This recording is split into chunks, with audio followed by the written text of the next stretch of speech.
set the stage. Ancient Israel. A young king on the run. No palace, no throne, just caves, wilderness, and a band of misfits. But these weren't just any men. These were outcasts, mercenaries, killers with conscience, or maybe without it. And yet, they'd go on to be remembered as legends, David's mighty men, 37 warriors who fought like 100. Some of them have names, some don't. And in between the blood, the glory, and the grit, there's a weird undertone, something deeper, something stranger. We're talking about warriors with the faces of lions, men who killed giants, not just once, but repeatedly. One of them, Benaiah, killed 2 Ariel of Moab. Nobody's really sure what that means, but it might translate to lion men. Yeah, you heard me, lion men. This isn't Veggie Tales. This is Old Testament warfare with a mythic twist. So the question becomes, were these guys just elite soldiers? Or were they part of something older, something more ancient and bizarre than the Bible school flannel graph ever showed us? What if David's army wasn't just made up of men, but something more?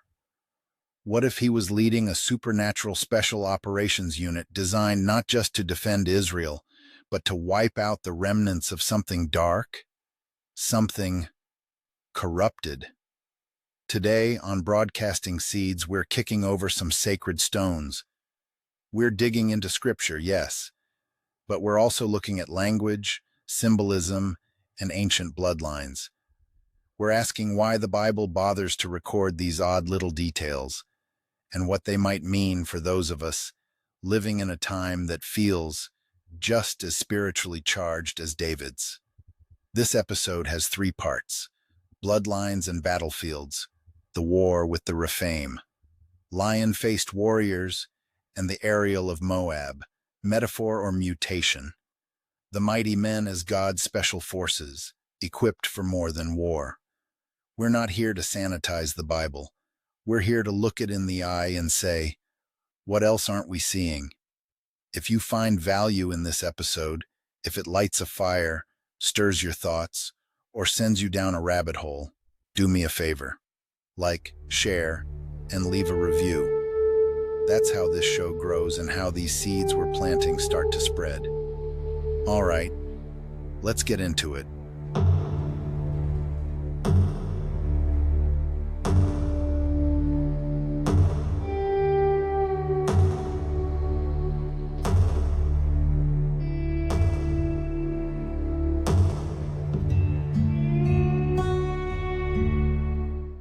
Let's start with the giants, not metaphorical ones, not giants of industry or spiritual giants.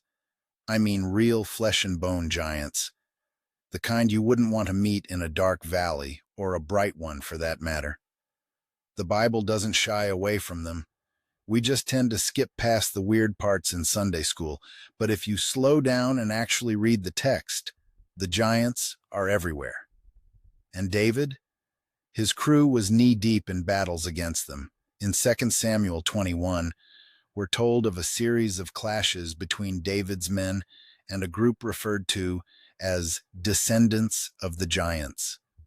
The Hebrew word used there is Rephaim, the same term tied to ancient tribes like the Anakim and the Zamzummim, who, according to Deuteronomy 2, were literal giants that the Israelites were commanded to wipe out.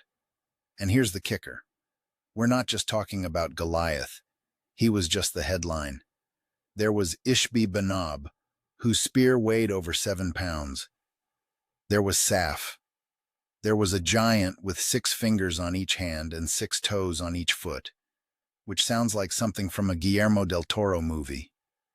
And every single one of these freaks got taken out by David's men. Why? Why does the Bible go out of its way to name these enemies, describe their weird genetic traits, and tie them back to ancient bloodlines? Because this wasn't just warfare, it was genetic cleanup. Let's go back to Genesis 6, where the sons of God come down and mate with human women, producing the Nephilim. These beings were mighty, strange and wicked. So wicked, in fact, that God floods the entire earth to wipe them out. Fast forward past Noah, and somehow, they're back. The Rephaim are the echoes of the Nephilim, post-flood remnants, diluted bloodlines.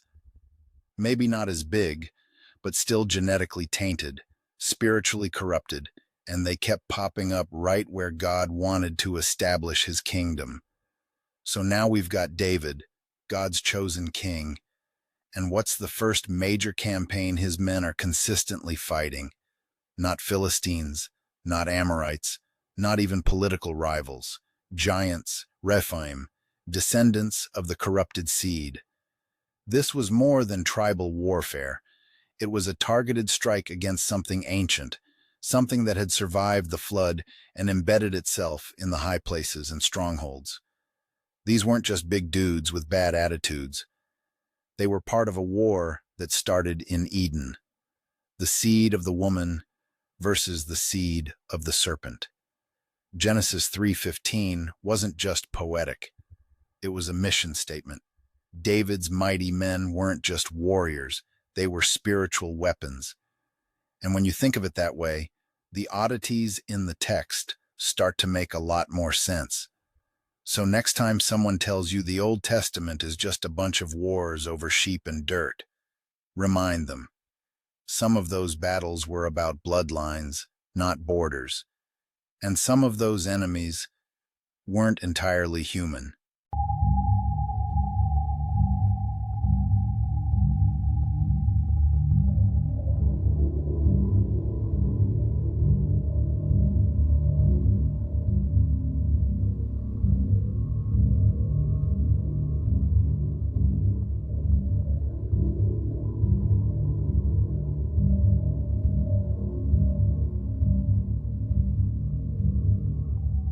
All right, giants were just the beginning.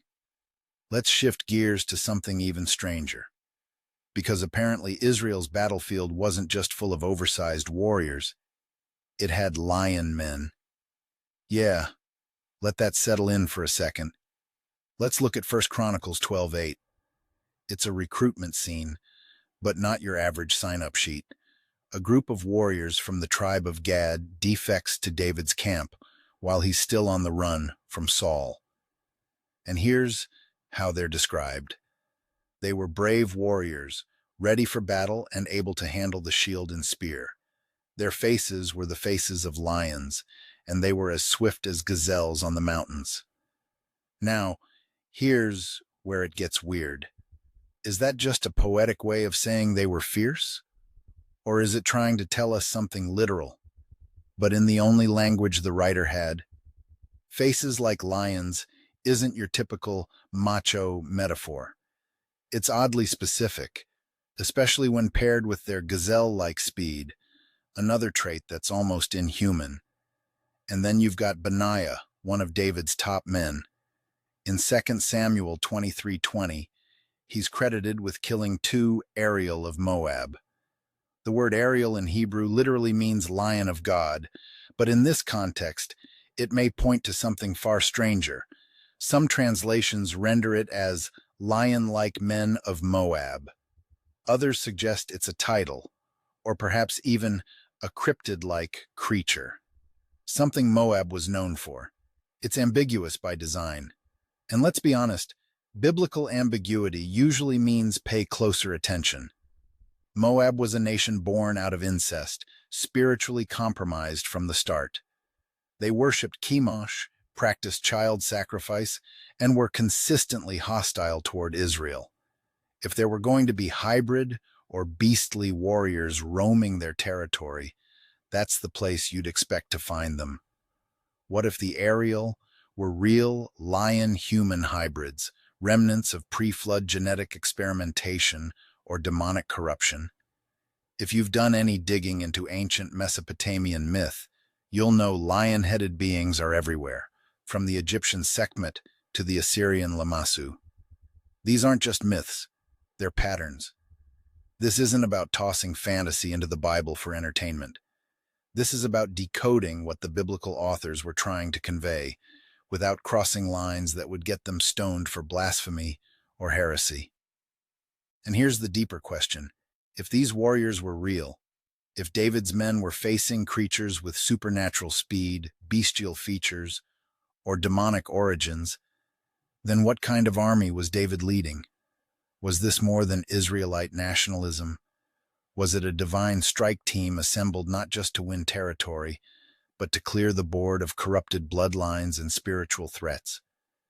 This starts to look less like traditional warfare and more like spiritual counterinsurgency.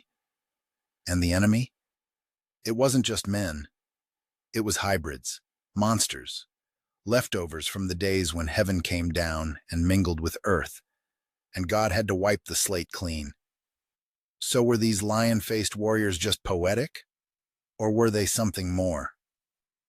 Depends on whether you believe the Bible's strangest details are decorative or diagnostic.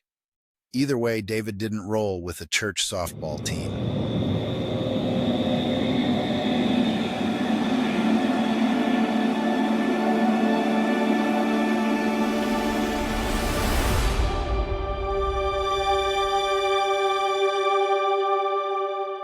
So let's bring this home.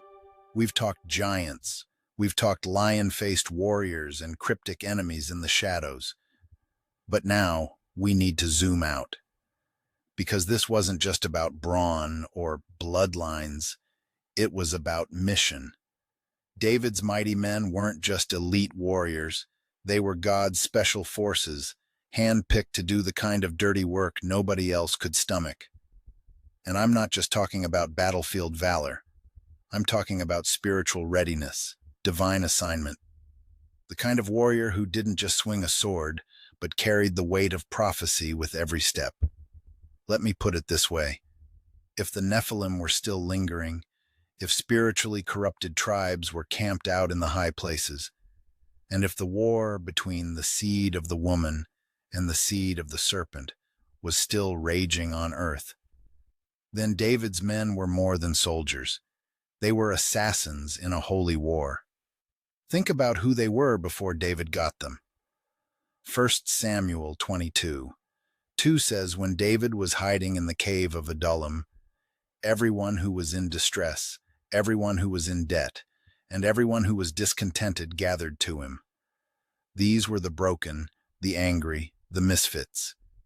You don't build a high-functioning elite combat unit with that crew, unless God does something supernatural with them. This is a pattern. It's the same model Jesus uses with the 12 disciples. It's the same kind of raw material God seems to love using, unqualified, unclean, unfit by the world's standards. But once touched by divine purpose, they become dangerous. Now, let's look at their actions. These men don't just win battles.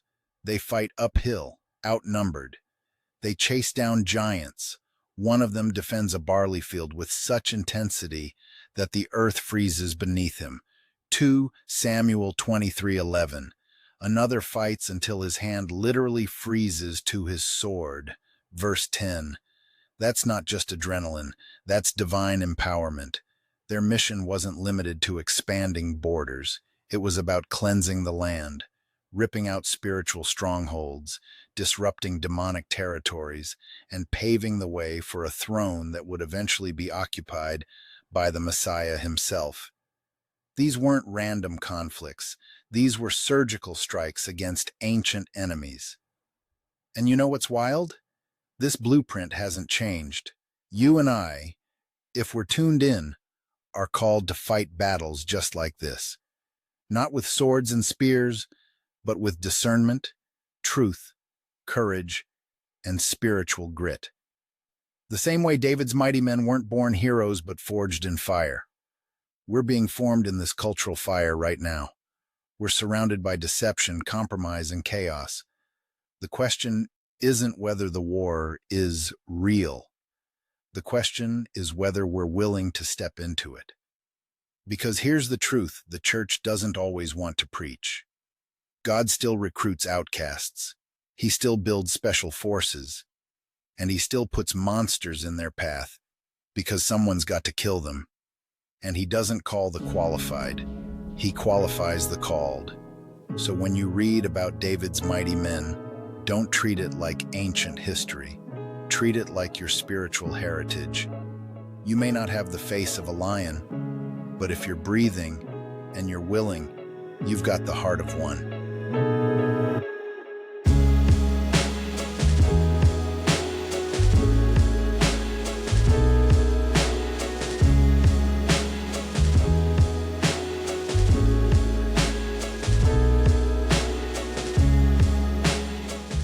All right, that's it for this episode.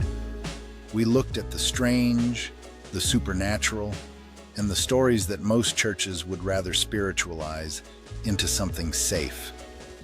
But safe doesn't win wars, and David wasn't in the business of playing nice. His men weren't just brave, they were equipped, trained, called, and maybe, just maybe, some of them weren't entirely like the rest of us. But that's the point. This world, our world, isn't short on darkness.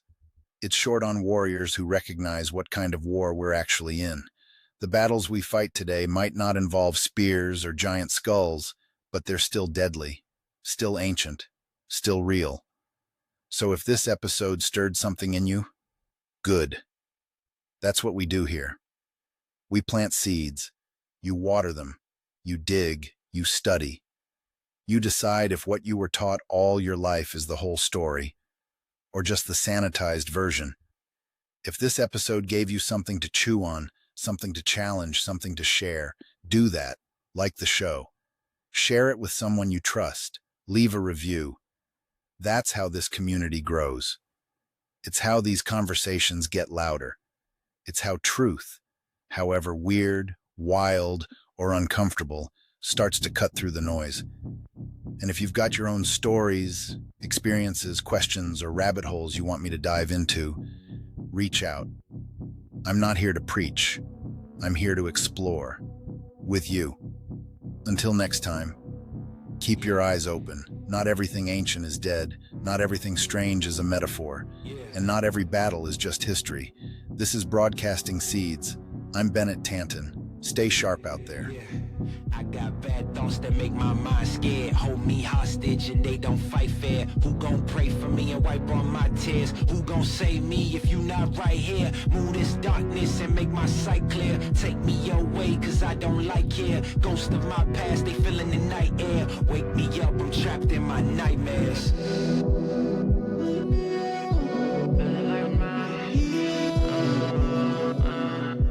Wake me up, I'm trapped in my nightmares.